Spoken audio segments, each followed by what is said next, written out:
고린도전서 10장 14절에서 22절 말씀입니다.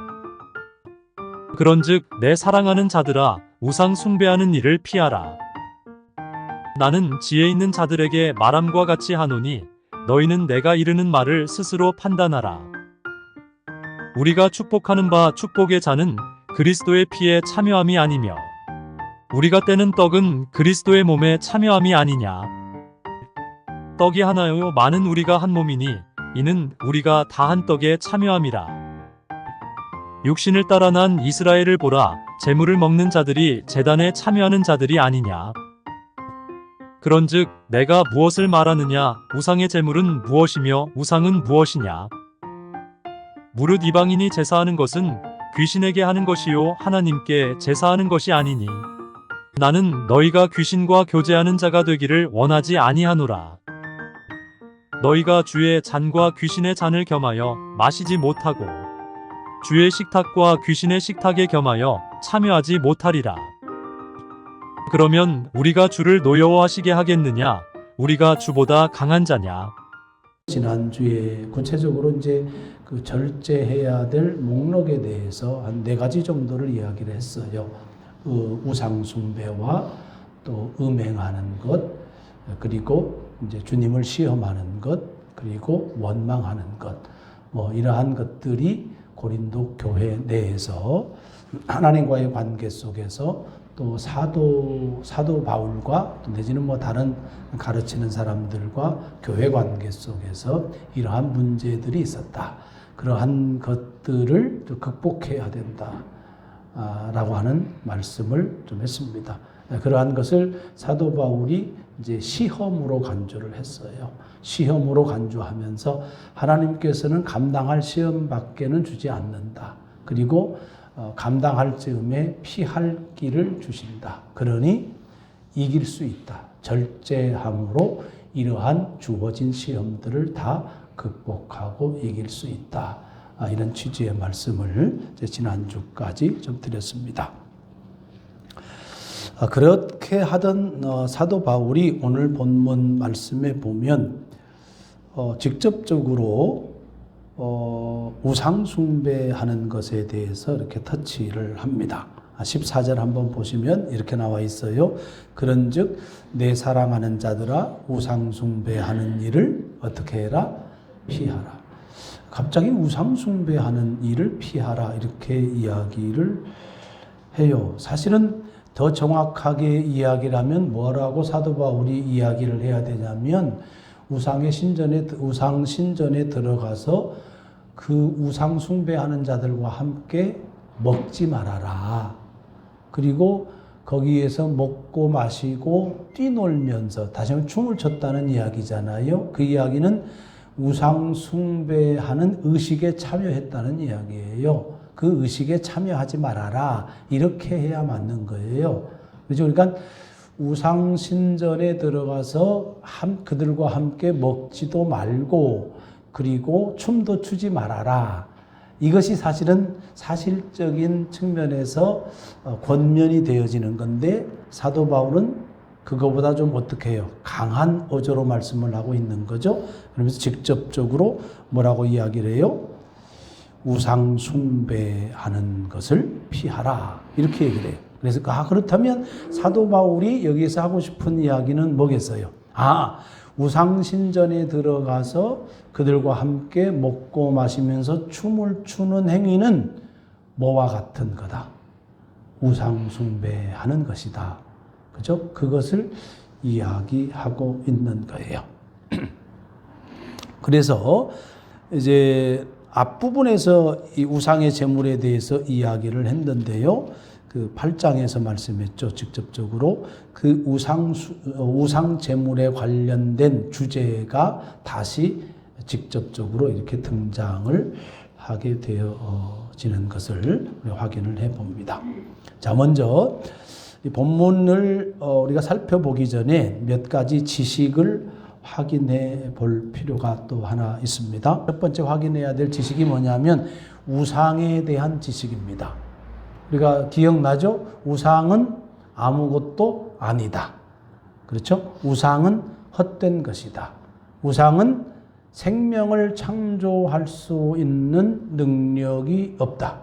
죽은 것이다. 그런 거예요. 이것이 우상의 실체예요. 이것을 사도 바울도 알고 고린도 교회 믿음이 강한 자라고 하는 지식이 있다라고 하는 사람들 내지는 지혜가 있다고 하는 사람들이 이미 알고 있는 지식이에요. 우상에 대한 지식이 그래요. 그 다음에 또 어떤 지식? 하나님에 대한 지식이 있어요. 그 하나님에 대한 지식은 이제 크게는 두 가지입니다. 첫째는 뭐냐면 하나님은 몇 분이다? 한 분이다는 거예요. 하나님은 오직 한 분이다 라고 하는 거예요. 하늘에나 하늘 위에나 땅 아래에나 세상에는 많은 주가 있고 많은 신이 있지만 그러나 하나님은 몇 분이다? 한 분이다. 이 지식을 알아야 되고 그 주는 예수 그리스도 그분도 유일하게 한 분이다 라고 하는 것을 이제 사도 바울이 고린도 교인들에게 말을 했단 말이에요. 이 지식을 사도 바울도 알고 있고 그리고 고린도 교회 지식인층들도 알고 있어요. 자, 마지막으로 중요한 것은 음식에 대한 지식이에요. 자, 음식은 신앙적으로, 종교적으로 이렇게 표현해도 되겠습니다. 종교적으로 중립이다. 기억나죠? 어떤 음식이든 먹을 수 있다라고 하는 이야기예요. 우리 예수님에 의해서도 이것은 우리가 이미 알고 있는 말씀인 거죠. 그래서 음식도 사실은 아무것도 아니다는 거예요. 음식은 음식일 뿐이지 그것이 어떤 음식에 따라서 윤리적으로 옳고 그르고 한 것이 아니고 신앙적으로도 옳고 그런 것이 아니다. 음식은 음식일 뿐이다 라고 하는 거예요.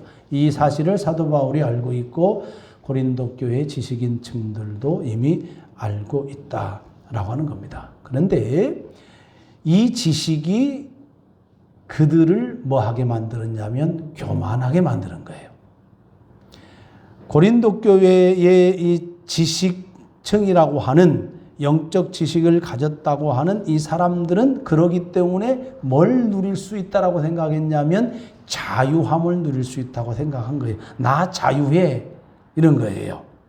그러니까 우상은 아무것도 아니니까 우상의 신전에 들어가도 괜찮아. 우상에게 바쳤던 음식을 먹어도 괜찮아. 왜 아무것도 아닌데? 그 앞에서 춤추면 어때? 우상은 아무것도 아닌데? 이렇게 된 거예요. 그래서 자유를 누리는 거죠. 그렇기 때문에 우상 숭배하는 자들과 함께 음식을 먹고 마시고 춤을 추고 하는 것이 우상에 참여하는 것이 아니다라고 생각을 했다 하는 겁니다. 그런데 14절 말씀에 사도 바울은 분명하게 생각이 다르다라고 하는 것을 어떻게 해요? 직면시키고 있는 거죠. 내 사랑하는 자들아 우상 숭배하는 일을 뭐 해라? 피하라. 너희들은 우상 신전에 들어가서 우상 숭배하는 자들과 함께 음식을 먹고 마시고 그 다음에 춤을 추고 하는 것이 아무것도 아니다라고 하면서 너무나도 자연스럽게 그런 행위를 하지만 그러나 그거 잘못된 거야. 그건 우상 숭배하는 거야. 그 일을 피해야 돼. 라고 그렇게 강력하게 책망하고 그렇게 권면을 하고 있는 거예요. 좀 생각을 해봤습니다. 권면하는 사도 바울하고 그 다음에 그 권면을 듣는 이 영적인 지식을 갖고 있는 이 교만한 사람들하고 관계. 고린도 교회의 교만한 사람들이 사도 바울의 사도권을 인정해요, 안 해요? 인정을 안 해요. 그 가르침을 수용을 해요, 안 해요? 안 하고 있는 거예요. 그러면은 어찌 보면은 이게 적대적인 관계이단 말이에요. 사도 바울이 가르쳐도 수용력이 없어요. 왜 그러냐면 우리 이미 영적인 존재가 되었는데 사도 바울 사실 아무것도 아닌 거죠. 이런 관계예요. 그러니까 상당히 껄끄러울 뿐만 아니라 심하게 얘기하면 적대적인 그런 관계단 말이에요. 그런 대상을 두고 사도 바울이 권면을 하고 있다 하는 겁니다.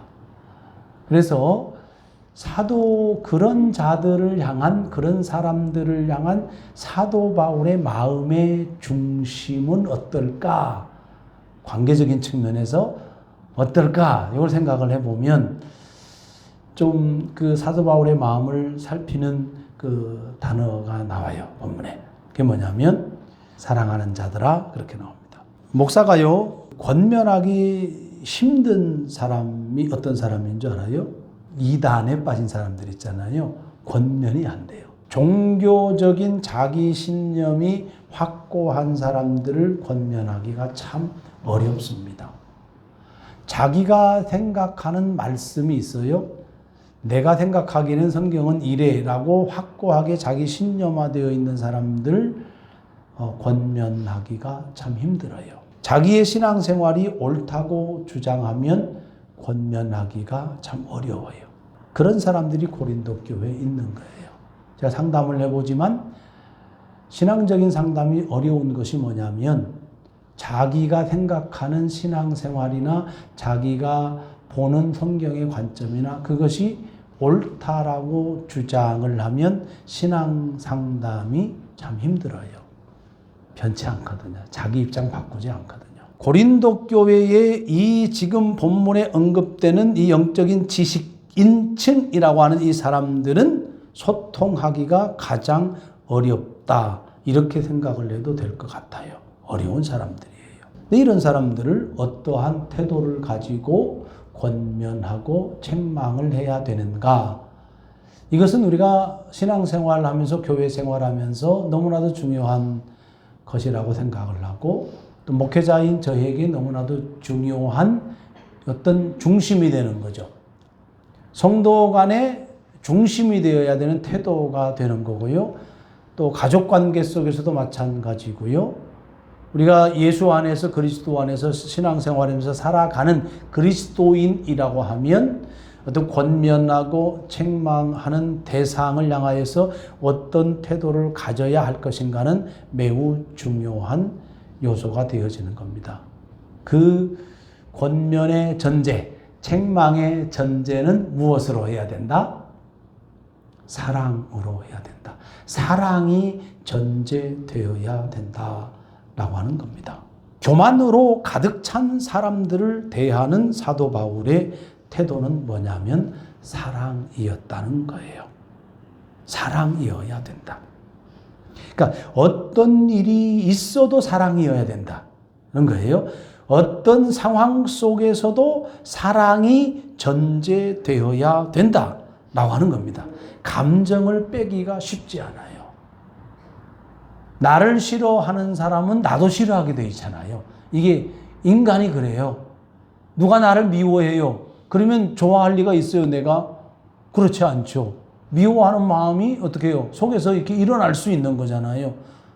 누가 나를 시기하고 질투해요? 마찬가지죠. 나 역시도 거기에도 긴장감을 갖고 그 사람을 대한단 말이에요. 누가 나를 향해서 막 분노를 터뜨리고 화를 막 낸다고 생각을 해보세요. 어이, 저 사람 왜 그래? 내가 뭐 잘못했나? 이렇게 나를 돌아보기도 하지만 어때요? 이 몸이 굳어요? 안 굳어요? 몸이 굳고 긴장이 되고 내 감정도 이렇게 위축되고 그런단 말이에요. 경계하기도 하고 그런단 말입니다. 그게 사람이에요. 권면하고 책망할 때에 사랑이 전제되어야 된다라고 했을 때 그 사랑에는 사실은 엄청난 절제의 힘이 들어가 있는 거예요. 절제의 신앙이. 우리가 이제 나중에 고린도전서 13장을 보겠지만 그 사랑장이라고 흔히 이야기하지 않습니까? 그 사랑을 위해서 우리 내적으로 성숙해야 되고 준비되어져야 될 그 인격 성품이 있단 말이에요. 그것이 되어야 사랑이 되는 거예요. 권면은 좀 낮은 단계의 수위죠. 근데 책망한다고 생각을 해보세요. 제가 여러분들을 신앙적으로 책망한다고 생각을 해보세요. 그러면 여러분들이 더 잘 알죠.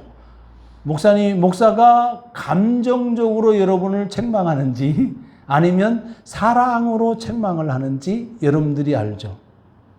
마찬가지로 여러분 부모가 자녀를 책망할 때에도 어때요? 자녀들이 모르는 것 같죠? 알아요. 나를 진심으로 사랑으로 대하면서 나를 책망하는지 아니면 아빠가 정말 화가 나가지고 화풀이를 나한테 하는 건지 엄마가 화풀이를 나한테 하고 있는 건지 그것을 누가 알아요? 자녀들이 알아요. 근데 감정을 빼기가 결코 쉽지 않은 거예요. 그럼에도 불구하고 사도 바울처럼 뭐예요? 감정을 빼고 사랑이 전제된 권면, 책망을 해야 된다라고 하는 그런 말씀인 거예요. 여러분, 교회 공동체가 그렇습니다. 여러분들 상호 간에 권면하고 또 조언도 해주고 때로는 책망할 수 있어야 돼요. 예를 들어 권사님이 또 집사님이 청년들을 또 학생들을 어린아이들을 권면하고 책망할 수 있어야 되는 거예요.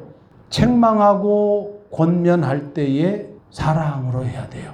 건강한 가정은 아빠가 아이를, 엄마가 아이를 권면하고 책망해요. 교훈한다, 훈계한단 말이에요.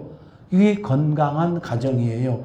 그런데 그런 책망이 상처가 안 돼야 돼요. 권면이 상처가 안 돼야 돼요. 그러려면은 뭐가 전제돼야 돼요? 사랑이 전제돼야 돼요. 근데 사랑은 말로 느끼나요? 그냥 평소에 그 품위에서 느껴지는 거예요. 뜬금없이 아무런 관계성 없이 와서 나를 책망하고 나를 권면해봐요. 그거 불편한 거예요.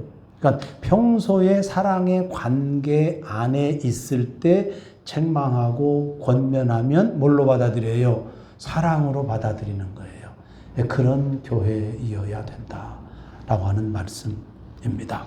우상을 피하는 일에 대해서 이제 이야기를 하는데 구체적으로 이야기를 해요. 15절에 뭐라고 언급을 하냐면 나는 지혜 있는 자들에게 말함과 같이 하노니 자, 이것은 누구한테 말하는 걸까요? 그 영적인 존재라고 하는 고린도 교회의 지식인층을 향해서 이야기하는 거예요. 너희는 내가 이르는 말을 스스로 판단하라. 그렇게 얘기를 해요. 자, 너희들은 지식이 있다. 너희들은 지혜가 있다. 너희들은 내가 말하는 말을 판단할 수 있는 능력이 있다. 그런 말이에요. 이미 너희 안에는 그런 지식이 있다라고 하는 이야기예요. 그러면 전에 금방 서론적으로 말씀했었던 우상에 대한 지식, 하나님에 대한 지식, 음식에 대한 지식, 이러한 지식이 너희들한테 충분히 있고 너희들 스스로 그런 영적인 지식이 있다라고 생각을 하고 있고 그래서 영적인 존재라고 생각하니 너희들 내가 하는 말을 스스로 한번 판단을 해봐라. 그런 이야기예요. 그러면서 이제 두 가지를 통해서 왜 우상에게 바쳤던 재물을 먹고 마시고 그 신전 안에서 함께 춤추는 것이 우상 숭배인지를 두 가지를 예를 들어서 설명을 해요. 하나는 뭐냐면 예수님의 성만찬이에요. 두 번째는 뭐냐면 구약의 제사예요. 이스라엘의 제사. 하나는 주의 만찬을 통해서 설명을 하고 하나는 무엇을 통해서 구약의 제사를 통해서 설명을 해요. 16절, 17절에 보면 성찬의 예예요. 이것이 뭐냐면 우리가 성만찬을 하잖아요. 그러면 먼저 뭘 합니까? 떡을 떼잖아요. 그 떡은 뭐라고 해요? 주님의 몸이라고, 주님의 살이라고 그래요. 주님의 몸이라고 그래요. 그 다음에 잔을 이야기를 해요. 그죠? 예수님의 피, 언약의 피, 이렇게 이야기를 해요. 그러면서 자, 그것은 우리가 누구의 몸에 참여한다고 그래요? 그리스도의 몸에 참여한다고 한단 말이에요. 우리가 빵과 포도주를 통해서 성만찬을 진행을 하는데 예수 그리스도를 기념하고 그리스도의 몸에 참여하는 거다. 그러므로 우리는 모두가 뭐다? 한 몸이다. 이것이 성만찬의 의미라는 이야기예요. 그러면 뭐예요? 우상에게 바쳤던 제물을 거기서 먹고 마시고 함께 춤추는 의식을 한다고 한다면 그것은 뭐예요? 우리가 성만찬에 참여하면서 그리스도의 몸에 참여하는 것처럼 너희는 우상의 제물을 먹고 마시고 춤추고 하는 것을 통해서 누구에게 참여하는 거예요? 우상에게 참여하는 거다. 그러므로 그것은 뭐다? 우상 숭배다 라고 이야기하는 겁니다. 두 번째는 18절 말씀이거든요. 자, 18절 말씀 보세요. 육신을 따라 난 이스라엘을 보라. 이렇게 해서요. 육신을 따라 난 이스라엘은 누구를 가리켜요? 유대인을 가리키는 거예요. 유대인을 가리키는 겁니다. 제물을 먹는 자들이 제단에 참여하는 자들이 아니냐 이렇게 얘기를 해요. 이게 무슨 말이냐면 제사를 드려요. 그러면 제사는 누가 집도를 합니까? 레위인 중에서도 누가 집도를 하죠? 제사장들이 집례를 해요. 그러면 제사를 드리는 제물 중에 제사장이 먹는 부위가 있어요, 없어요? 있어요. 그걸 이야기하는 거예요. 그러면 제사를 하나님께 제사를 드리잖아요. 그러면 제사에 참여하는 제사장이 제사를 드린 뭘 먹어? 제물을 먹어. 이것이 하나님께 제사 드리는 거예요. 그런 것처럼 이런 거예요. 그런 것처럼 너희들이 우상에게 바쳤던 제물을 먹지 않느냐? 그 의식에 참여하는 자들이 누구야? 너희들이잖아. 너희들이 예수를 믿고 있지만 그리스도인이라고 하지만 그래서 자유함을 누리고 있지만 우상신전에서 우상에게 바쳤던 제물을 먹고 우상신전에서 춤을 추면서 그 의식에 참여하잖아. 그러면 의식에 참여하는 자들이 너희들이고 우상에게 바쳤던 제물을 먹는 자들은 또 누구예요? 너희들이잖아. 그러면 구약의 제사장들이나 너희나 똑같은 거야. 구약의 제사장들이 제사를 드리면서 제물을 먹으면서 하나님께 제사를 드리는 것처럼 너희들은 우상의 의식에 참여하면서 우상의 제물을 먹으면서 누구를 섬기고 있는 거예요? 우상을 섬기고 있는 거야. 그 말이에요. 19절 보면 그런즉 내가 무엇을 말하느냐? 우상의 제물은 무엇이며 우상은 무엇이냐? 이렇게 얘기했잖아요. 원래는 우상의 제물은 아무것도 아니다. 우상도 아무것도 아니다. 우상에게 바쳤던 제물 너희도 알다시피 그거 아무것도 아닌 거다. 너도 알고 나도 안다. 그러나 이런 거예요.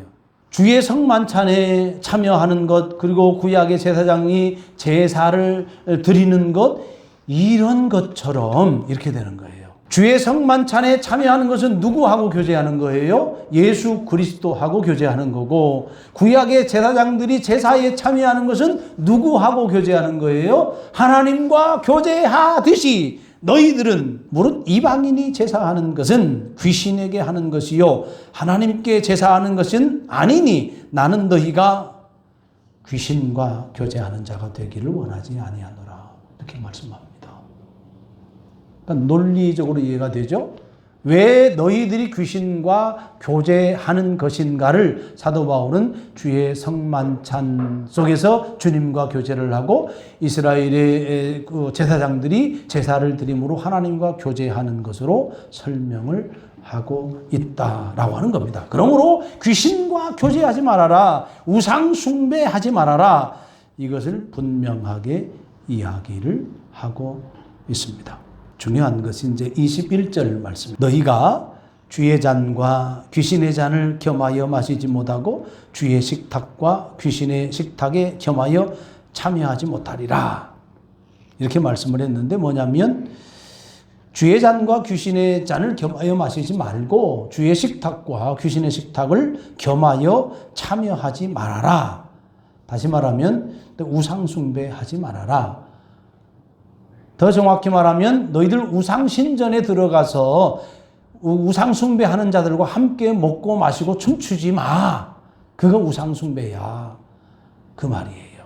우리가 실생활에서 우상이라고 하는 건 뭐 수없이 들어서 알고 있잖아요. 뭐 물질을 우리가 우상화할 수 있는 거고 우리가 어떤 권력이나 사회적인 지위 뭐 이런 것도 우상화할 수 있는 거고 또 인간 관계, 어떤 사람은 스포츠 스타, 연예인, 어떤 사람은 뭐 선생님, 어떤 사람은 뭐 친구, 뭐 이런 그 인간 관계 안에서 사람을 우상화할 수 있는 거고, 또 자기 자신이 신이다라고 하는 사람도 있잖아요. 나는 무교다. 나는 무교야. 나는 석가모니도 안 믿고, 나는 하나님도 안 믿고, 나는 아무도 안 믿어. 나는 나만 믿어. 이렇게 하는 사람들이 있잖아요. 자기 자신이 신이 되는 거죠. 우상인 거죠. 최근에 이제 미디어 의존증이 있죠. 그 미디어를 의존하고 산다면 그것도 역시 우상입니다. 그러면 이렇게 우상으로 규정할 수 있는 기준이 뭘까? 생각을 좀 해보는 거죠. 우리가 살아가면서 실생활 속에서 이건 우상일 것 같아. 이건 안 돼. 기준이 필요하잖아요. 기준이 뭘까? 여러분이 생활을 하다가 그리스도인으로서의 정체성이 흐려져. 그럼 생각해 봐야 돼요. 내가 예수 믿는 사람이라고 하는 것을 흐리는 것, 그것은 우상일 수 있다. 이 생각을 하라는 뜻이에요. 하나님과의 관계가 약화돼. 그러면 그건 우상이다라고 생각을 해봐야 되는 거예요. 두 가지 생각해 보세요. 그리스도인으로서의 정체성이 흐려진다. 두 번째는 하나님과의 관계가 깨어져, 악화돼. 그러면 생각을 해봐라. 그것이 무엇인지, 우상인지. 그것이 정신적인 것이든, 그것이 물질적인 것이든, 그것이 인간 관계, 관계적인 것이든, 아니면 나 자신에 관한 것이든, 아니면 요즘에 미디어 있잖아요. 미디어 우전증이 매우 많으니까 그런 것이든, 그 어떤 것이든 간에, 나의 존재, 그리스도인으로서의 내 정체성을 깨트린다. 그건 우상으로 규정을 해라. 하나님과 관계가 멀어지고 예수님과 관계가 멀어지고 말씀과 관계가 멀어지고 교회와 관계가 멀어지고 이렇게 된다. 그러면 그것은 우상이라고 생각을 해봐라. 그런 거예요. 22절 마지막 절 보겠습니다. 그러면 우리가 주를 노여워하시게 하겠느냐 이 말이잖아요. 우상을 섬기면 누가 노여워한다? 하나님께서 노여워한다. 이것이 사실 신명기 7장 25절 26절 말씀에 보면 그런 말씀이 나오는 거예요. 우리가 우상을 숭배하면 하나님은 질투하잖아요. 그렇죠? 우리가 십계명에서도 질투하시는 하나님 나오시잖아요. 하나님을 외면하고 다른 것을 만들고 그리고 섬기면 하나님은 질투하는 거예요. 그래서 진노하는 거예요. 이것이 하나님의 마음이에요. 하나님의 마음은 우상을 섬기면 속상해하는구나. 우리가 하나님을 섬기지 않고 다른 신을 섬기고 우상을 섬기면 하나님은 노여워하시구나. 진노하시는 거구나. 그게 하나님의 마음이구나. 이것을 우리가 알아야 되는 거예요. 그래서 신명기 7장 25절 26절 말씀을 우리가 기억해야 됩니다. 이게 모세가 마지막 광야에서 가나안 땅에 들어가기 바로 직전에 이스라엘 백성들에게 가르치는 거거든요. 하나님께서는 우상을 아주 가증히 여기신다. 이거 기억해야 된다. 그것이 하나님의 마음이야. 이렇게 가르치는 거예요. 그리고 가증한 것을 집에 들이면 안 돼. 그것을 멀리하고 그것을 심히 미워해야 된다. 그렇게 가르쳐요. 미워해야 된다. 우상을 미워해야 된다. 얼만큼? 심히, 매우, 많이 그런 뜻이에요. 매오드라는 뜻인데 심히, 많이 최상급이에요. 최고로, 최상으로 미워해야 된다. 그거예요. 무엇을? 우상을. 이것이 하나님이 원하시는 마음이다 라고 하는 겁니다. 여러분, 주의 잔과 귀신의 잔을 겸하여 참여하는 것은 왜 그럴까? 왜 그러지? 주님의 식탁과 귀신의 식탁을 겸하여 참여하는 것은 무슨 이유에서 그럴까? 우리가 하나님과 재물을 겸하여 섬겨. 왜 그러지? 우리 안에 예수님이 주인이 되었다가 때로는 다른 것이 주인이 되잖아요. 왜 그러지 이거? 우리가 날마다 고백하는 것들이 하나님 한 분을 모시고 오직 예수 그리스도 안에서 살아간다고 그렇게 고백하고 결단을 하지만 세상에 아무것도 아닌 썩어질 것들, 허무한 것들, 생명 없는 것들을 더불어 섬기는 이유가 도대체 뭐야? 이런 질문 속에서 이렇게 적용을 해봤어요. 미워하지 않으니까. 귀신의 식탁을 미워하지 않으니까. 귀신의 잔을 절대적으로 미워하지 않으니까. 세상의 가치관을, 재물을 절대적으로 미워하지 않으니까 겸하여 섬기는 거죠. 이 말을 바꾸어 말하면 한 분 하나님, 우리 주 예수 그리스도를 죽도록 사랑해야 된다. 그 말인 거예요. 예수님을 죽도록 사랑하면 우리는 세상을 미워할 수밖에 없는 거예요. 하나님의 말씀을 죽도록 사랑하면 말씀 외의 것 따르지 않는 거죠. 여러분, 한 주간을 어떻게 살아가겠습니까? 오늘 말씀의 제목이 하나님의 마음을 안다면입니다. 하나님의 마음을 안다면 헛된 우상을 죽도록 미워하며 살아야 한다. 하나님의 마음을 안다면 하나님을 죽도록 사랑하고 하나님의 말씀을 죽도록 사랑하고 무엇보다도 사랑해야 될 게 있어요. 하나님의 자녀인 여러분 자신을 죽도록 사랑해야 돼요. 우리의 가족들, 우리 성도들 어떻게 해야 돼요? 죽도록 사랑해야 돼요. 죽도록. 하나님을 죽도록 사랑하면 우상은 우리가 죽도록 미워하게 되어 있기 때문에 그렇습니다. 그런 하나님의 마음을 알아서 하나님 사랑 가운데 하나님을 사랑하며 그렇게 한 주간 승리하며 살기를 주의 이름으로 축복합니다.